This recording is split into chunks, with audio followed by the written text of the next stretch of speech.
सभी बच्चों को नमः संस्कृताय।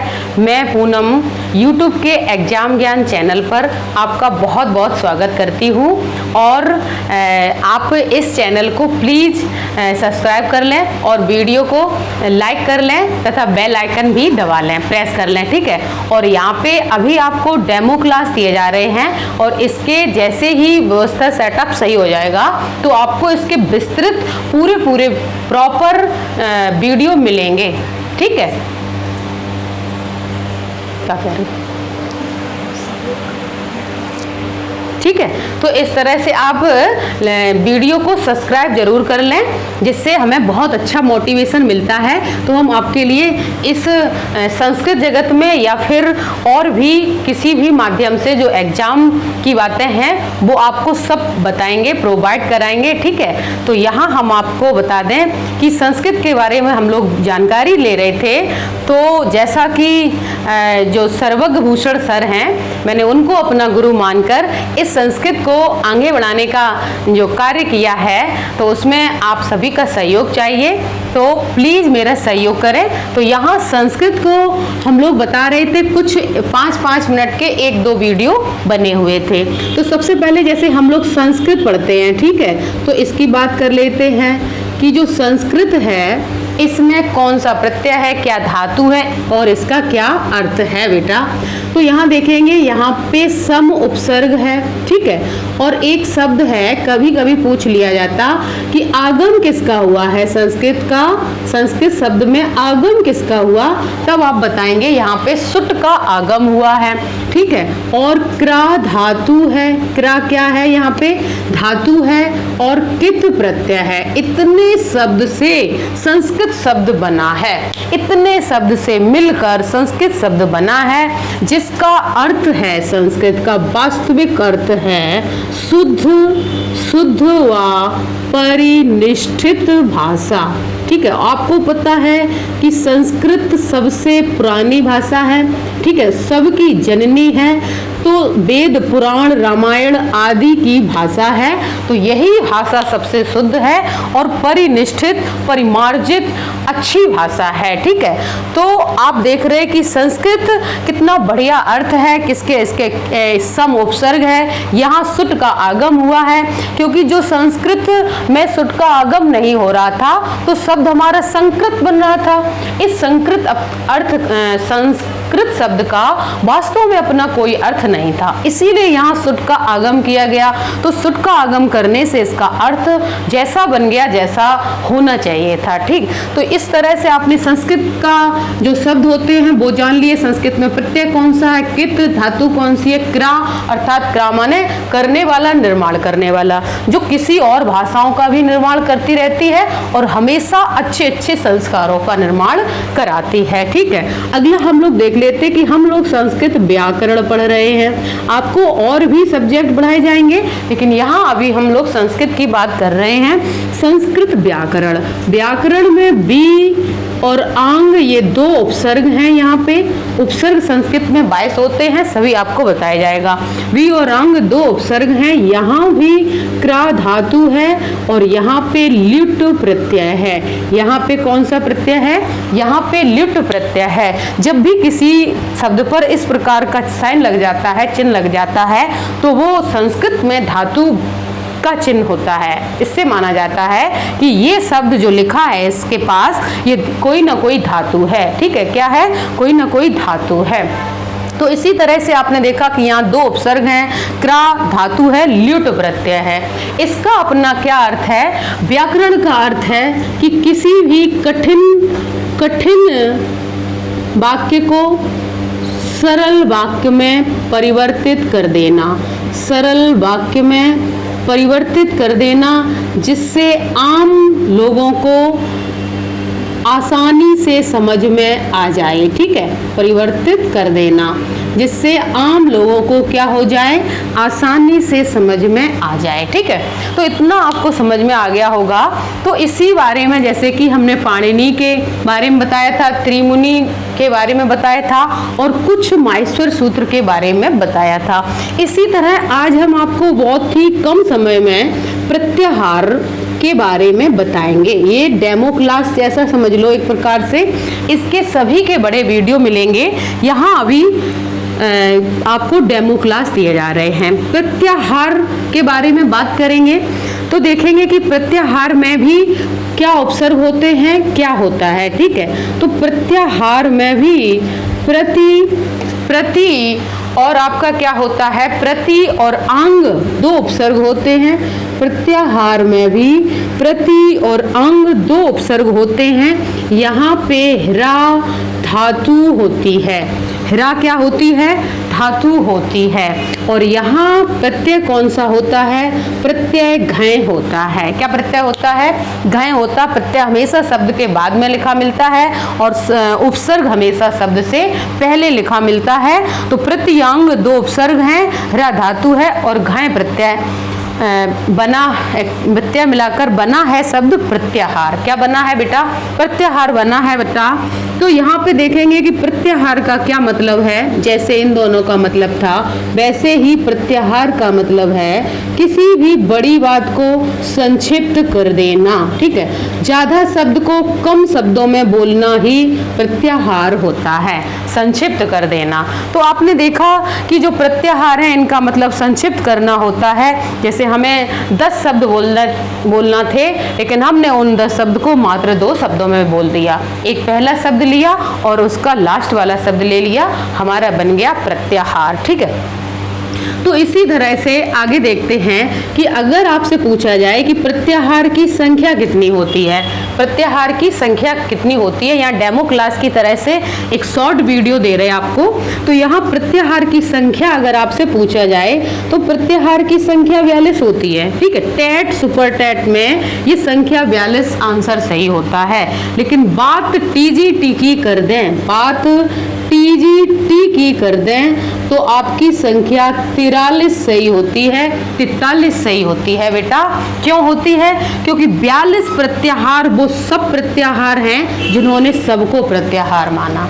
सब आपको बताए जाएंगे अगले किसी बड़े वीडियो में। ठीक है, 42 प्रत्याहार की संख्या टेट और सुपर टेट में सही होती है, जबकि टीजीटी में संख्या 43 सही होती है। क्यों, क्योंकि 42 तो जो हैं वही हैं। जो 43वां प्रत्याहार है, जो 43वां प्रत्याहार है, 43वां है, ये रा प्रत्याहार है, 43वां प्रत्याहार है। ये बात को समझना, 43वां प्रत्याहार रा प्रत्याहार है। इसमें क्या होते, 2 वर्ड आते हैं, रा और ला। ये कुछ वैयाकरण मानते हैं इसको, लेकिन यहाँ याद रखना कि टीजीटी के वैयाकरण रा को प्रॉपर प्रत्याहार मानते हैं, इसलिए टीजीटी में 43 आंसर सही होता है। लेकिन आपको पता होना चाहिए कि एक 44वां प्रत्याहार भी होता है। वो कौन सा होता है, वो होता है यम प्रत्याहार। इसमें जो वर्ग के या मा, ड़ा, ना और इस तरह से, ठीक है। अच्छा, ठीक है। तो यहाँ अगर हम आपको यहाँ नहीं दिखाई दे रहा है तो 43वां तो वहां लिख दिया था मैंने, यहाँ पे लिख दे रहे 43वां जो है ये रा प्रत्याहार है, इसमें रा और ला आता है। 44वां जो है ये यम प्रत्याहार है। क्या है, यम प्रत्याहार है। इसमें क्या आता है, या, मा, ये 5 सभी 5 अनुनासिक वर्ण इसमें आ जाते हैं। तो कुछ लोग क्या होते हैं, माँ तो मैंने 2 बार लिख दिया बेटा, 5 आते हैं क्योंकि 5 अनुनासिक आते हैं। तो यहाँ पे 5 अनुनासिक आते हैं तो कुछ वैयाकरण इसको मान लेते हैं, कुछ नहीं मान लेते हैं। तो अब अगर टेट की बात करें 42 ऑप्शन में ना हो, ऑप्शन में 44 हो तो 44 सही हो जाता है। ठीक, तो प्रॉपर जो प्रत्याहार की संख्या है वो 42 है। टीजीटी में 43 अर्थात रा को भी मान लेते हैं, लेकिन इसके अलावा 44 भी कभी कभी सही हो जाती है, तो यम प्रत्याहार भी उसमें जुड़ जाता है। ठीक है, तो इस तरह से आगे और देख लेते हैं कुछ प्रत्याहार के बारे में।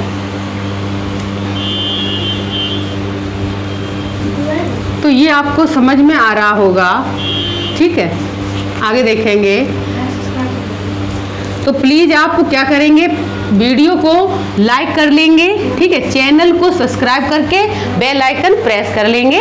इतना आप करते रहें तो आगे आपको अच्छे अच्छे वीडियो मिलते रहेंगे। और अगर आपको वीडियो अच्छा लगता हो तो प्लीज़ अपने साथियों को शेयर जरूर कर दिया करें, ठीक है। तो इससे भी आपको अधिक से अधिक और लाभ होगा और इससे मुझे मोटिवेशन मिलेगा। अगला देखो, हम लोग प्रत्याहार के बारे में बात कर रहे थे। तो पहला हम अगर आपसे कहें कि अच जो प्रत्याहार है, अच है, इसमें कितने वर्ड आते हैं और ये कितने सूत्रों में बना होता। तो अच है, ये इसमें 4 सूत्र होते हैं, ठीक है, 4 सूत्र होते हैं। यहाँ पे आप कंफ्यूजन हो जाओगे, हम बता दे रहे अच प्रत्याहार में 4 सूत्र होते हैं। लेकिन अच प्रत्याहार में आपसे वर्णों की संख्या पूछे, वर्णों की संख्या पूछे, ठीक है, तो आप बताएंगे 9 वर्ण होते हैं। आ से लेके अयुड़ रिल्लक एयोंग अयोच 4 के जितने भी वर्ड होते हैं हम लोग पहले नहीं, जो हलंत वाला होता है ये नहीं जोड़ते हैं, शुरू के वर्ण हम जोड़ लेते हैं। तो आपसे कहा जाए अच में कितने वर्ण आते हैं? 9 आते हैं। लेकिन ये जो 9 होते हैं वो सभी स्वर होते हैं, अर्थात आपको ये भी पता चल गया शॉर्ट में कि जो माइस्टर सूत्र हैं इसमें 9 स्वर होते हैं और अच में आते हैं कितने वर्ण होते हैं? 9 होते हैं। दूसरा, अगर आपसे अक प्रत्याहार की बात करें, अक की बात करें तो यहाँ अक प्रत्याहार में 2 सूत्र प्रयोग होते हैं, लेकिन इसमें वर्ण कितने आते हैं? 5 आते हैं। तो ये 5 जो होते हैं ये मूल स्वर होते हैं। तो यहाँ आपको 2-2 क्वेश्चन तैयार हो रहे कि अक में वर्ण कितने आते हैं? 5। कौन कौन से? आ, ई, उ, ऋषि, लिरि, ठीक है। और ये है क्या? ये मूल स्वर हैं। तो मूल स्वर कितने हैं? 5। सभी स्वर कितने हैं? 9। अच में कितने आते हैं? 9। इस तरह से कई प्रश्न आपके शॉर्ट में तैयार हुए जा रहे हैं। अगला बात करें हल की, तो हल में 33 वर्ण आते हैं और ये सभी व्यंजन होते हैं। क्या होते हैं? सभी व्यंजन। तो देखो 2 क्वेश्चन तैयार हो गए। हल प्रत्याहार में कितने वर्ण होते हैं? 33। व्यंजन कितने होते हैं माहेश्वर सूत्र में? 33। 2 क्वेश्चन तैयार हो गए, ठीक है। अगला आपसे कहें, अगला क्या कहें, जस प्रत्याहार में कितने वर्ण आते हैं? तो बताएंगे 5। तो यहाँ लिख लेंगे वर्गों के तीसरे वर्ण। तो आपसे कहा जाए कि तीसरे वर्ण किस में आते हैं? जस में। कितने आते हैं? 5 आते हैं, ठीक है। अगला देखेंगे, अगला लिखा हो चय, क्या लिखा हो? चय। तो इसमें भी 5 आते हैं, लेकिन वर्गों के, कैसे? वर्गों के प्रथम वर्ण आते हैं। क, च, ट, तप, ठीक है। कचट तप जो होते हैं वो सब इसमें आ जाते हैं। कहाँ से आया? ये इसमें 2 सूत्र होता है, खप चटत का आधा और कपय पूरा सूत्र होता है, ठीक है। अगर बात करें आपको झस प्रत्याहार की, तो झस में भी 5 वर्ण आते हैं, लेकिन यहाँ पे वर्गों के चौथे वर्ण आते हैं। कौन से वर्ण आते हैं? चौथे वर्ण आते हैं। तो सरल सी संक्षिप्त में मैं आपको बता रही हूँ, उसके बाद आगे भी बताऊंगी। अगली बात करें सल प्रत्याहार की बेटा, तो देखेंगे कि सल में 4 वर्ण आते हैं।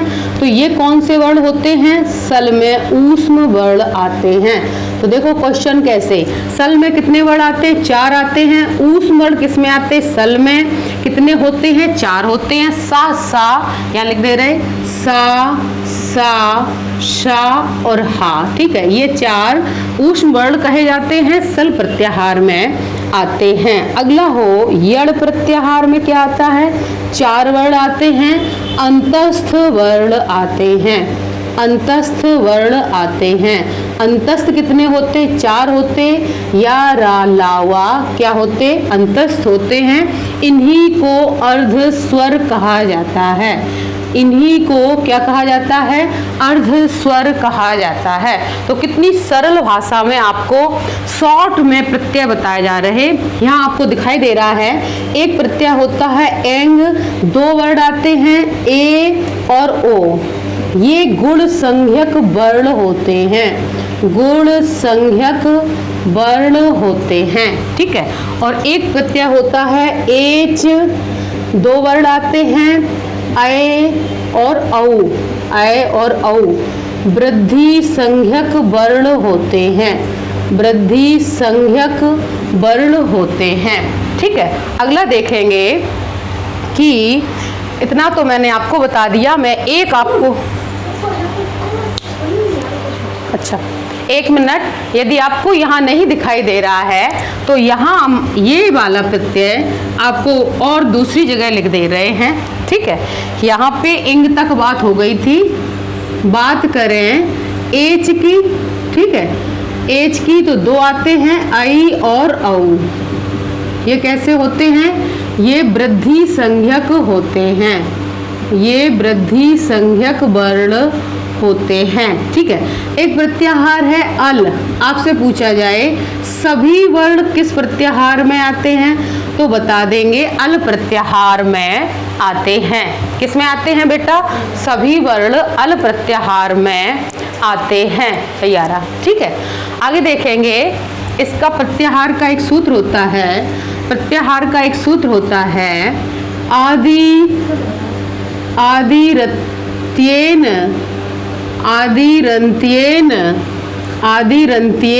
संहिता। ठीक है, आदिरत्येन संहिता, इसका मतलब है कि आदि का मतलब प्रारंभ में, ठीक, प्रारंभ का कोई भी वर्ड आप ले लेंगे और अंत में कोई ना कोई इत्संज्ञक वर्ड ही होना चाहिए। प्रारंभ कहीं से हो सकता है लेकिन अंत में इत्संज्ञक वर्ड ही आएगा, इसीलिए तो उससे प्रत्याहार बनाया जाएगा। ठीक, तो आदिरत्येन संहिता प्रत्याहार का सूत्र है कि आदि आप कहीं से कर देंगे और अंत में कोई इत्संज्ञक वर्ड ही होगा। प्रत्याहार 42 होते हैं लेकिन टीजीटी में ये संख्या 43 सही होती, कभी कभी 44 भी सही हो सकती है। तो आगे देख लेंगे कि इस तरह से आपने देखा कि मैंने प्रत्याहार को बहुत संक्षिप्त तरीके से कम समय में आपको बताया, लेकिन इसके आगे इसका विस्तृत रूप अगले किसी न किसी वीडियो में मिलेगा। तो यहाँ आप सभी लोग से रिक्वेस्ट है कि वीडियो को शेयर करें और चैनल को सब्सक्राइब कर लें। ठीक है, तो यहाँ आपको अच्छे अच्छे सभी चीज़ें बताई जाएंगी जो आपके एग्जाम के लिए बहुत ही बहुत ज़रूरी होंगी, इसीलिए इस चैनल का नाम रखा गया एग्जाम ज्ञान। ठीक, तो सभी लोग प्लीज़ वीडियो को लाइक और शेयर कर दें और चैनल को सब्सक्राइब जरूर कर लें। सभी को नमः संस्कृताय, वंदे मातरम, जय हिंद, जय भारत। सभी लोग खुश रहें, स्वस्थ रहें, अच्छे रहें, मस्त रहें। आज के लिए इतना ही।